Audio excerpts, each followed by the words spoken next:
At least 66 people were killed after a pipeline ruptured by suspected fuel thieves exploded in central Mexico, authorities said on Saturday, as President Andrés Manuel López Obrador defended the army despite its failure to clear the site before the blast. Forensic experts filled body bags with charred human remains in the field where the fiery blast occurred Friday evening by the town of Tlahuelpan in the state of Hidalgo, in one of the deadliest incidents to hit Mexico's troubled oil infrastructure in years. Soldiers and other military personnel guarded the cordoned-off area that was littered with half-burned shoes, clothes, and containers that were being used by people to collect fuel. Grief-stricken family members blocked the dirt access road to the field, saying they would not let funeral service vehicles pass until they were told where the dead were being taken. "They should give us an answer, if not, we're not moving," said Maria Isabel Garcia, 49, who was looking for two nieces. "They'll have to drive the goddamn cars over us."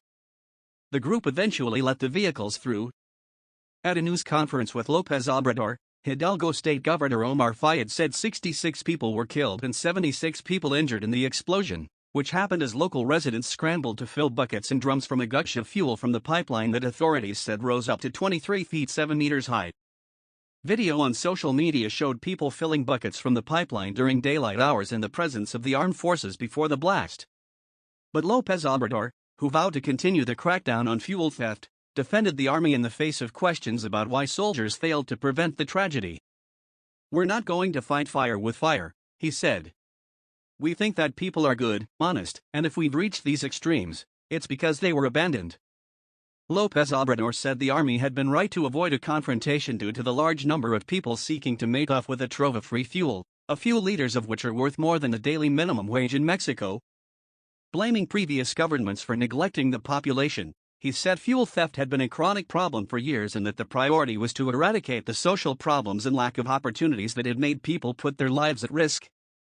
Still, López Obrador had vowed to tighten security in sensitive sections of the oil infrastructure, and the ruptured pipeline was only a few miles away from a major oil refinery. Pemex's chief executive Octavio Romero told reporters that there had been 10 illegal fuel taps in the same municipality in the last 3 months alone. Neither he nor the president said exactly when the valves to the pipeline were closed. Relatives of victims stood huddled together, some of them crying, after the massive blast. Much of the rush to siphon off fuel in the chaos of the explosion was captured on mobile phones and began quickly circulating on social media. Local media published graphic pictures of victims from the blast site covered in burns and shorn of their clothes. López Obrador has said his decision to shut down pipelines to combat crime has greatly reduced fuel theft. However, it sparked fears for the economy, as well as triggering fuel shortfalls in central Mexico, including Hidalgo. There was a gasoline shortage. People one way or another wanted to be able to move around, said farmer Escobedo Sierra, 44. Some even came with their bean pots.